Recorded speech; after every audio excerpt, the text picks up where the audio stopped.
नमस्कार, मैं सुधा सक्सेना। वर्तमान समय में हम सब महसूस करते हैं कि प्रदर्शन की प्रवृत्ति हम सब में ज़्यादा हो गई है और भौतिक शान शौकत जितनी अधिक होती है, हम समझते हैं कि हमारा रुतबा उतना ही है, जबकि यह सत्य नहीं है। एक समय के बाद यह प्रदर्शन हमेशा हमें नीचे गिरा देता है। आइए आज दिखावा पर ही कुछ चर्चा करते हैं। अनर्गल दिखावा, धौंस, दबदबा, रुतबा आदि प्रवृत्तियां मस्तिष्क में नकारात्मक विचार उत्पन्न करती हैं। यद्यपि इसके चलते प्रथम दृष्टया सम्मान मिलता दिखाई देता है, किंतु ऐसा सम्मान स्थायी नहीं होता है और व्यक्ति को इन प्रवृत्तियों के चलते एक ना एक दिन परेशानियों का सामना करना पड़ता है। मानसिक विकार उत्पन्न हो जाते हैं, अहंकार उत्पन्न हो जाता है। इधर एक प्रवृत्ति बहुत तेजी से बढ़ रही है कि जिसके काफिले में जितनी अधिक गाड़ियां चल रही होती हैं, वह उतने ही दावेदार और रसूखेदार माना जाता है, जबकि ऐसा होता नहीं है। मान लिया कि किसी को बड़ा पद मिल जाता है और तमाम स्वार्थ साधने वाले व्यक्ति उनके साथ चापलूसी करते हुए आगे पीछे होते हैं, उनके नज़दीक होते हैं। ऐसे व्यक्ति रसूखदार व्यक्ति के चारों ओर एक घेरा सा बना लेते हैं, जिसे कि तोड़ पाना सामान्य व्यक्ति के लिए संभव नहीं होता है। और इस तरह के छद्म आवरण का पहला काम ही है कि वह अहंकार को जन्म देता है। बाहर से हमें लगता है कि उसके चारों ओर बहुत सारे लोग हैं, लेकिन वह मानसिक रूप से कितना अशांत है, इसे हम सब नहीं समझ पाते। इसी तरह का अहंकार रावण को भी हो गया था।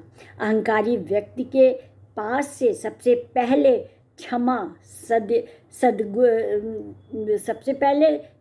क्षमा, सत्प्रायता, करुणा आदि गुण विदा हो जाते हैं। फिर तो अहंकारी व्यक्ति ना छोटा देखता है और ना ही बड़ा देखता है, जिसे वह जब चाहता है तब बेइज्जत कर देता है।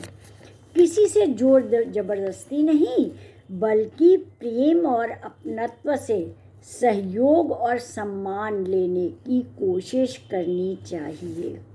घृणा और दबाव का सम्मान व्यक्ति के लिए हितकर कम, अहितकर ज़्यादा हो जाता है और इस प्रकार के नकारात्मक तरीके से जीना कभी भी संतोष नहीं देता है और कभी भी इस प्रकार से समाज में बड़े बनने की प्रवृत्ति सफल नहीं होती है।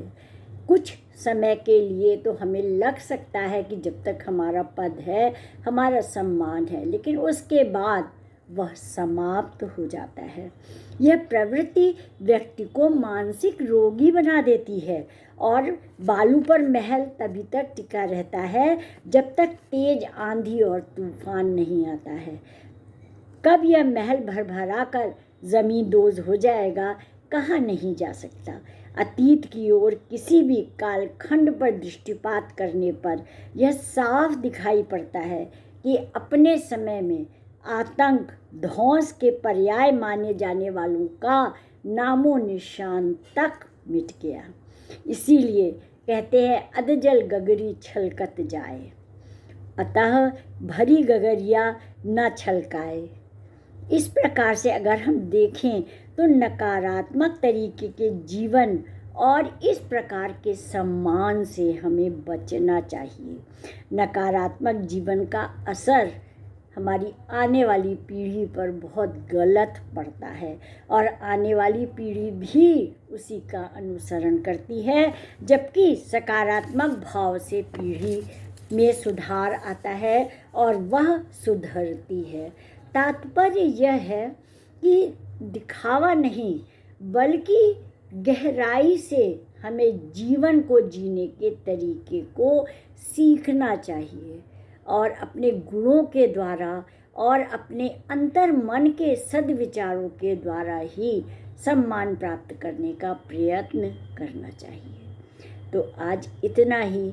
हम नई पीढ़ी को देकर क्या जा रहे हैं, इस पर अवश्य विचार करें। तो आप सब ने मेरे चैनल को लाइक और सब्सक्राइब किया है, उसके लिए आप सबका अतिशय धन्यवाद। नमस्कार।